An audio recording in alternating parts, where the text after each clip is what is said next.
What happens when one of Hollywood's most respected actors walks onto a morning show set expecting a normal interview, only to be blindsided by a host with an agenda?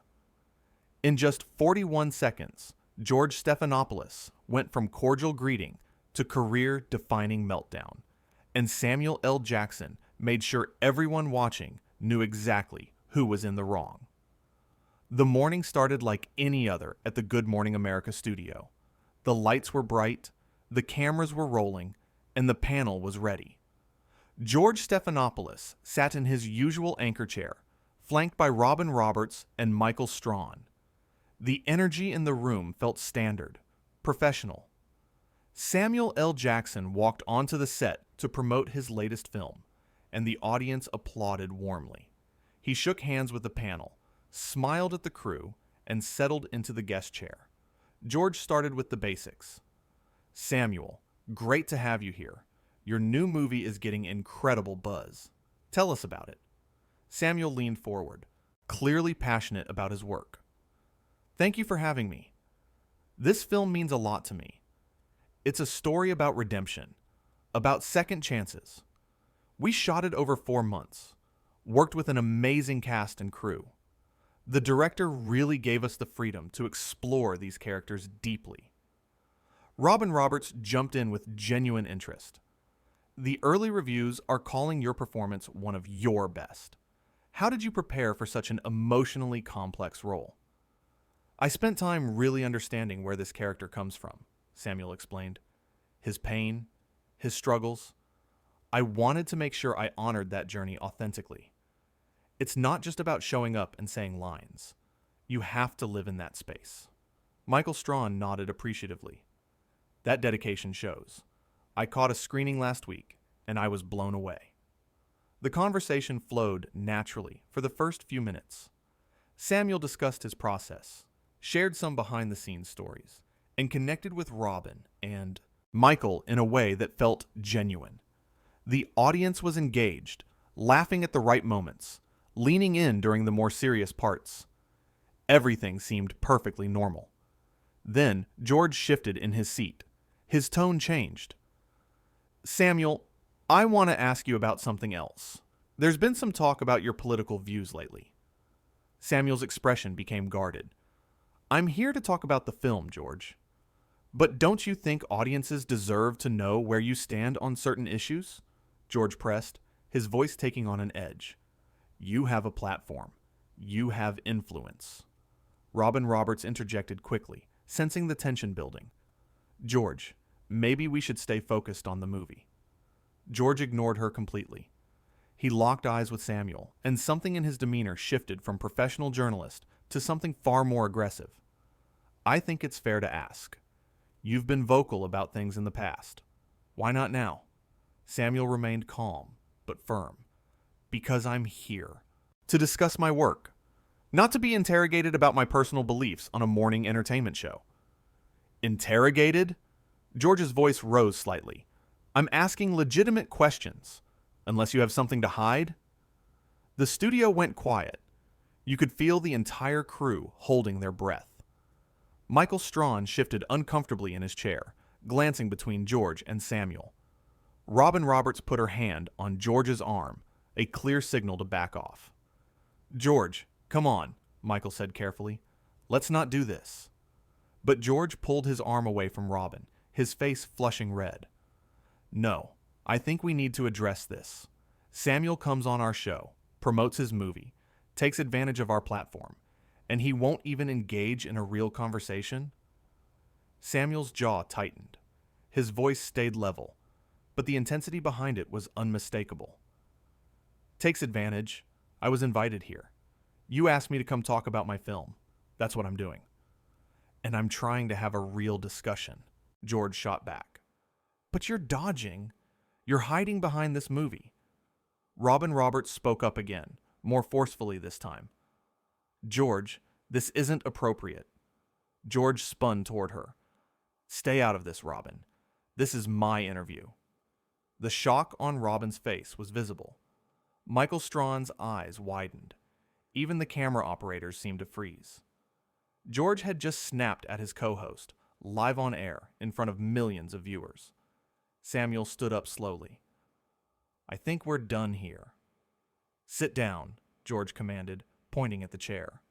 We're not finished. Oh, we're finished, Samuel replied coolly. I don't know what your problem is today, George, but I'm not going to sit here and be disrespected. George's face turned a deeper shade of red. Disrespected? You're the one being disrespectful. You come on this show, you won't answer basic questions, and now you're throwing a tantrum. Michael Strawn stood up at this point, moving slightly towards Samuel in a protective gesture. George, you need to stop. Right now.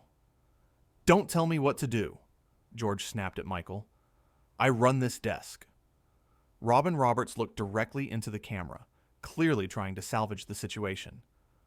We're going to take a quick break. But George wasn't done. He stood up from his chair, his body language aggressive. You know what your problem is, Samuel.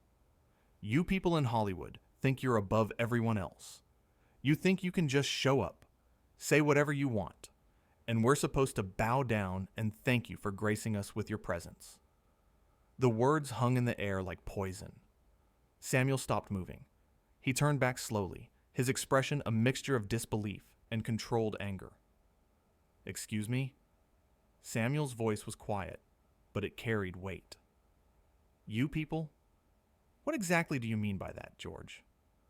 George seemed to realize, for just a moment, that he had crossed a line, but instead of backing down, he doubled down. I mean celebrities, Hollywood elite. You know, exactly what I mean.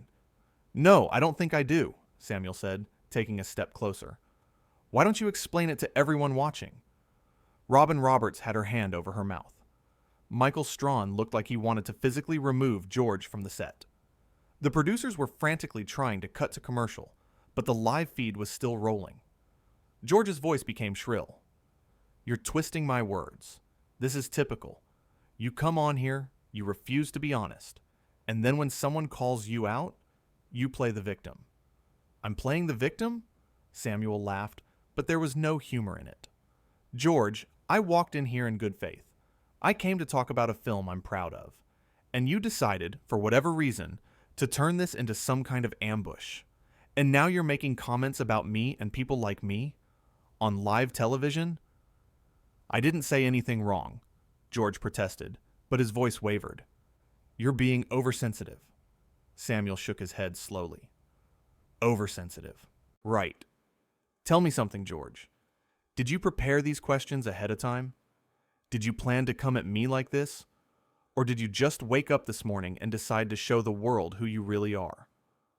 How dare you? George sputtered.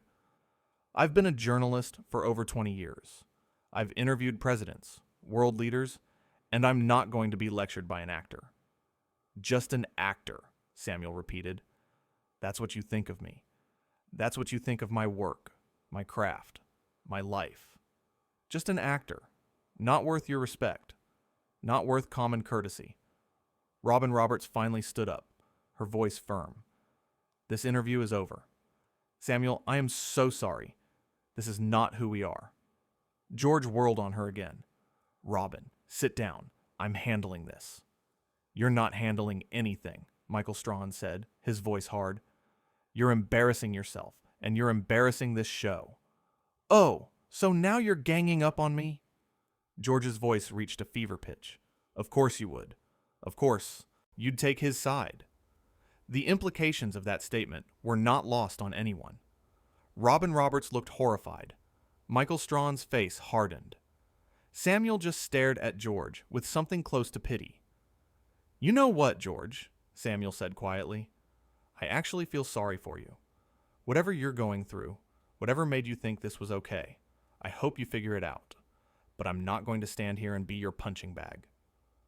George, realizing he was losing control of the entire situation, tried a different tactic. His voice became pleading, manipulative. Samuel, come on, sit back down. Let's start over. I think we just got off on the wrong foot. Wrong foot? Samuel's eyebrows raised. George, you insulted me. You insulted my profession. You disrespected your colleagues, and you made comments that crossed every line of professionalism. There's no starting over from that. You're being dramatic, George insisted. Everyone's being too sensitive. We're all adults here. We can have tough conversations. Tough conversations? Michael Strawn interjected. Is that what you call this? Because from where I'm standing, this looks like a meltdown. George pointed his finger at Michael. You stay out of this. This is between me and Samuel. No, Robin Roberts said firmly. It stopped being just between you and Samuel the moment you snapped at me. The moment you disrespected Michael. This is affecting all of us now. Samuel started removing his microphone. The small clip mic that had been attached to his lapel came off with a practiced motion. He held it in his hand for a moment, then set it carefully on the coffee table between the chairs. Where do you think you're going? George demanded. We're live. You can't just leave. Watch me, Samuel replied calmly. If you walk off this set, you'll never work in this town again, George threatened, his voice shaking. I have connections. I have power. I can make sure everyone knows what kind of person you really are. The studio went completely silent. Even the crew had stopped moving. It was the kind of threat that you couldn't take back. The kind of thing that revealed someone's true character. Samuel smiled, but it didn't reach his eyes. George, you just threatened me on live television.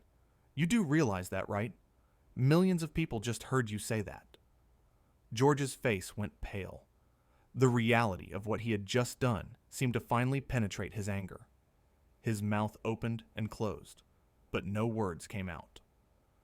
Let me tell you something, Samuel continued, his voice steady and clear. I've been in this industry for decades. I've worked with the best. I've earned my place. And no morning show host having a breakdown is going to change that. Your connections, your power, they mean nothing if you don't have integrity. And you just showed everyone watching that you have none. Robin Roberts had tears in her eyes. Whether from embarrassment, frustration, or sadness, it was hard to tell. Michael Strawn put his hand on Samuel's shoulder in a gesture of solidarity. George, desperate now, tried once more. Samuel, please, let's just calm down. We can fix this. We can edit this. Nobody has to know. Nobody has to know, Samuel repeated incredulously. George, we're live. Right now. There's no editing this. What's done is done. Then help me, George pleaded. Help me salvage this. You're a good guy, right? You believe in second chances? You just said your movie is about redemption. Samuel looked at him for a long moment. Redemption requires accountability first. It requires acknowledging what you've done wrong. Have you done that? Have you apologized to me? To Robin? To Michael? To everyone watching? George's silence was answer enough. I didn't think so, Samuel said. You're not looking for redemption, George. You're looking for a cover-up. And I'm not going to be part of that. Fine, George spat, his brief moment of vulnerability evaporating. Leave then. Run away. That's what people like you do when things get difficult. People like me, Samuel repeated, his voice dangerously quiet. There it is again. You keep saying things like that, George. You keep making these little comments. Do you think people don't notice? Do you think we're all too stupid to read between the lines? Michael Strawn stepped forward. George, you need to stop talking. Right now. Before you make this worse. How could it possibly get worse? George laughed bitterly. My guest is walking out. My co-hosts are against me. This is already a disaster. It's a disaster because you made it one, Robin Roberts said, her voice breaking slightly. This didn't have to happen.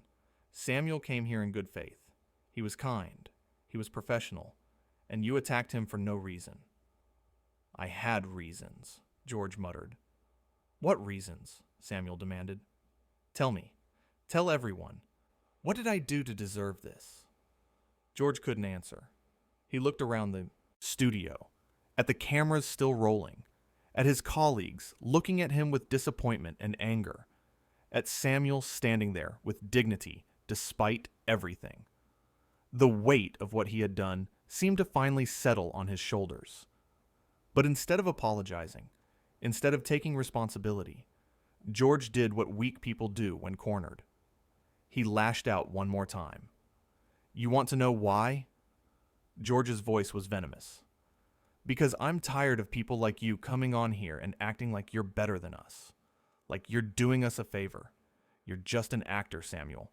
You pretend to be other people for a living. That's it. That's all you are." The cruelty in those words was breathtaking. Robin Roberts gasped audibly. Michael Strawn looked like he wanted to throw George out himself. Samuel just nodded slowly, as if George had confirmed something he had suspected. "Thank you, George. Thank you for showing your true colors. Thank you for making it absolutely clear that this had nothing to do with journalism or tough questions or anything legitimate. This was always about you and your issues." He turned to Robin and Michael. "I'm sorry you had to experience this. You both deserve better than to work with someone like this." "Samuel, we're so sorry," Robin said, her voice thick with emotion. "This is not okay. None of this is okay." "I know it's not," Samuel replied gently. "And that's not on you. Either of you." He looked back at George one final time. "I hope you get help, George. I really do. Because whatever is going on inside you that made you think this was acceptable, it's not healthy. It's not normal. And if you don't deal with it, it's going to destroy you." George stared at him with pure hatred. "Get out." "I'm going," Samuel said. "Don't worry." As Samuel walked toward the exit, George called out one last time. "You're making a mistake. If you leave now, if you make me look bad, I will ruin you. I swear it." Samuel stopped at the edge of the set. He didn't turn around. He just spoke over his shoulder, loud enough for everyone to hear. "George, you don't need my help to look bad. You did that all by yourself." And with that, Samuel L. Jackson walked off the Good Morning America set. His head was high, his dignity intact. Behind him, George Stephanopoulos sat in his anchor chair, surrounded by the wreckage of his own making. Robin Roberts was crying openly now. Michael Strawn stood with his arms crossed, staring at George with undisguised contempt. The cameras captured every second. The millions of people watching at home sat in stunned silence, trying to process what they had just witnessed. It was supposed to be a simple morning show interview, a promotional stop for a new movie. Instead, it became a moment that would define careers, that would be talked about for years to come. George finally seemed to understand the magnitude of what he had done. He looked at the camera, his face a mask of panic and rage and something that might have been regret. He opened his mouth to speak, perhaps to explain, perhaps to apologize. But Robin Roberts reached over and muted his microphone. "We're going to commercial," she said to the camera, her voice professional, despite the tears streaming down her face. "When we come back, we'll have the weather." The red light on the camera blinked off. The live feed cut. And George Stephanopoulos sat there in the sudden silence of the studio, realizing that in just 41 seconds of escalating anger and poor judgment, he had destroyed everything. The crew members were already moving, some heading toward the exits where Samuel had disappeared, others standing in small groups, whispering urgently. The producers were on their phones. The stage manager looked shell-shocked. George tried to stand, but his legs seemed unsteady. Michael Strawn turned his back on him deliberately, walking over to where Robin was sitting. They spoke in low voices, their body language, making it clear that George was not welcome in their conversation. "Robin," George said weakly. "Michael, we need to talk about this." Neither of them responded. They didn't even look at him. George sat back down heavily in his chair. His hands were shaking. The full reality of what had just happened was starting to sink in. He had threatened a beloved actor on live television. He had disrespected his colleagues. He had made comments that could be interpreted in deeply troubling ways.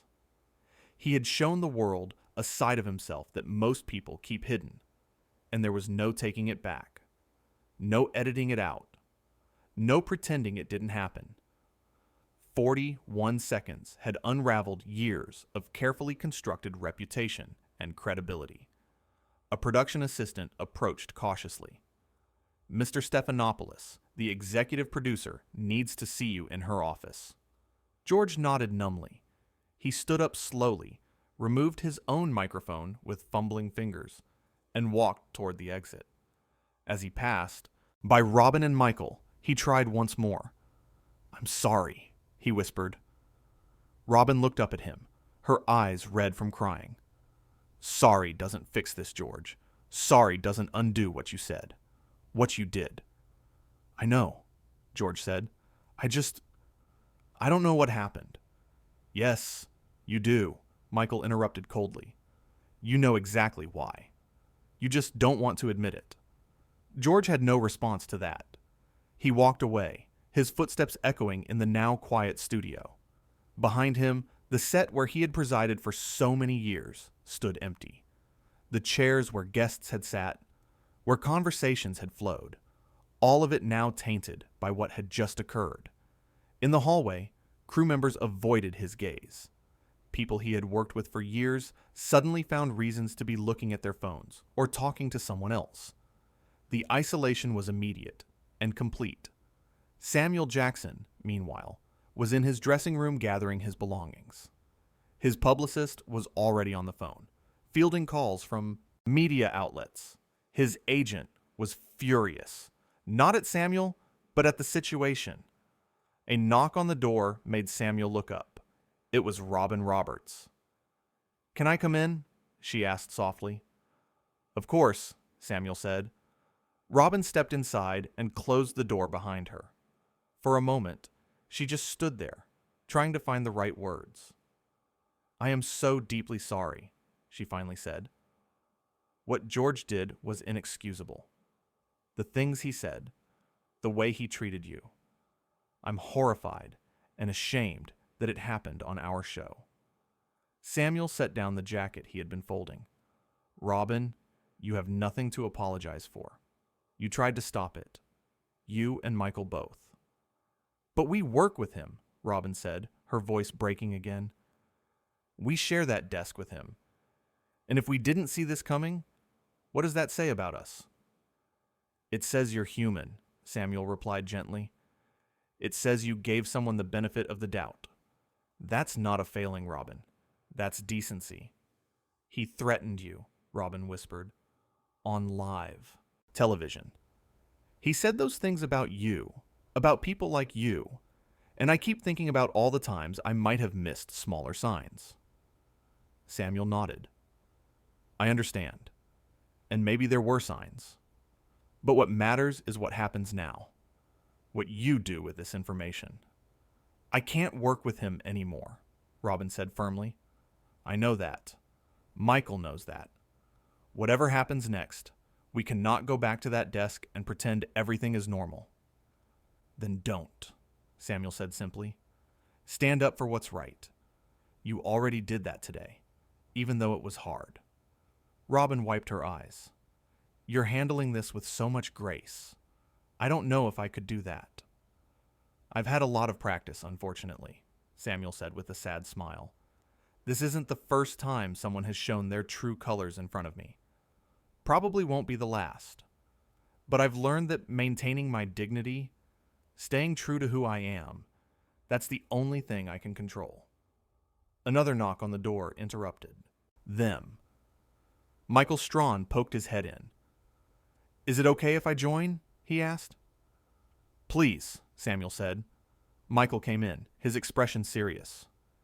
"Samuel, I want you to know that I've already spoken to the network executives.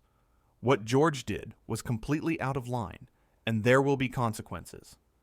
"I appreciate that," Samuel said, "but honestly, I'm more concerned about you two." "We'll be fine," Michael assured him. "Robin and I have already talked.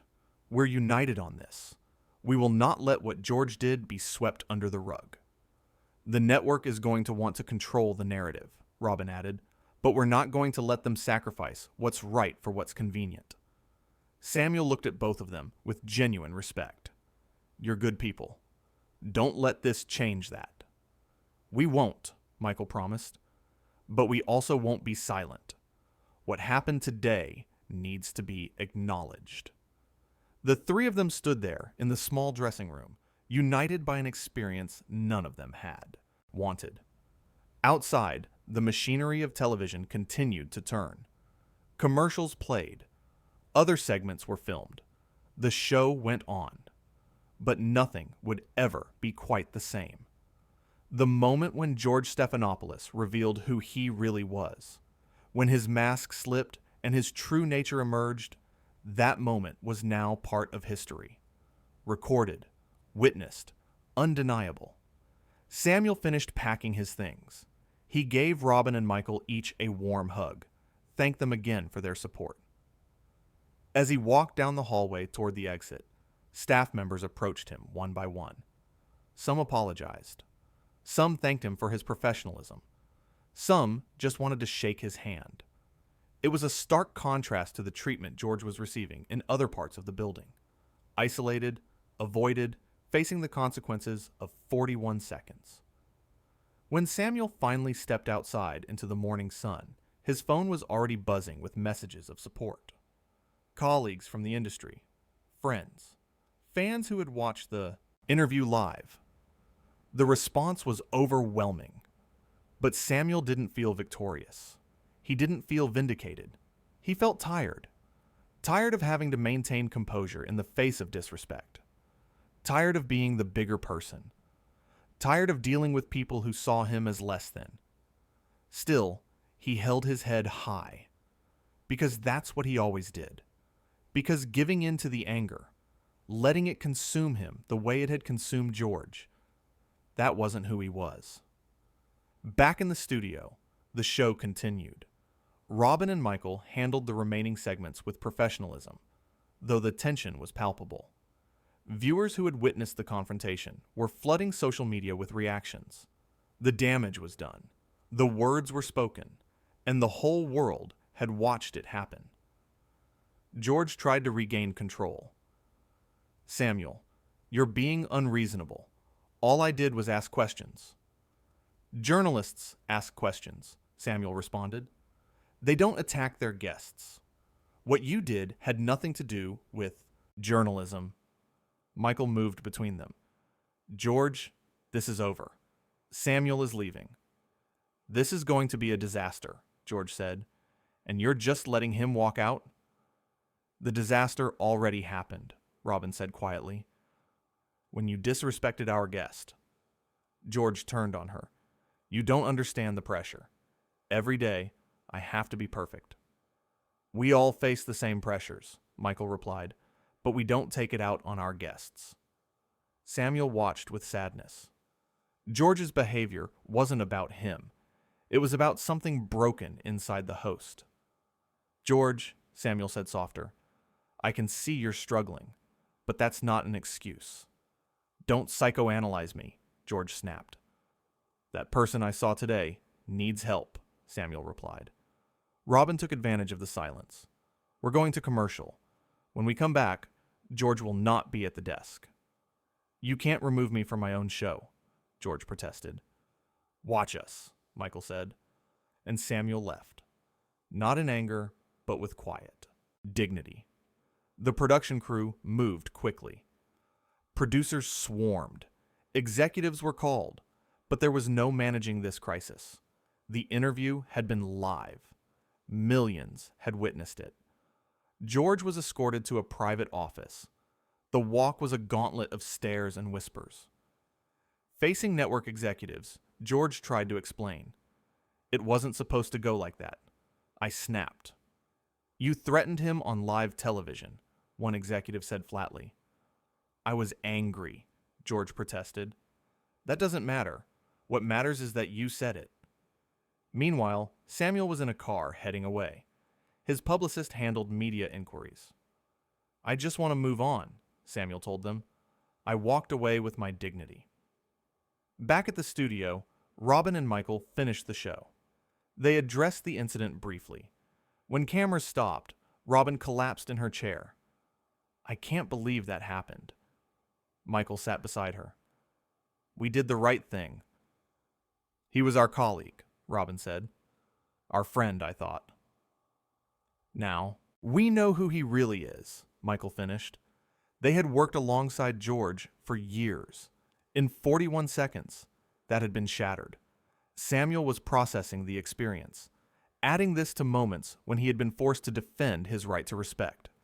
It was exhausting, frustrating, familiar, but he had survived it, with his dignity intact, and that was what mattered most.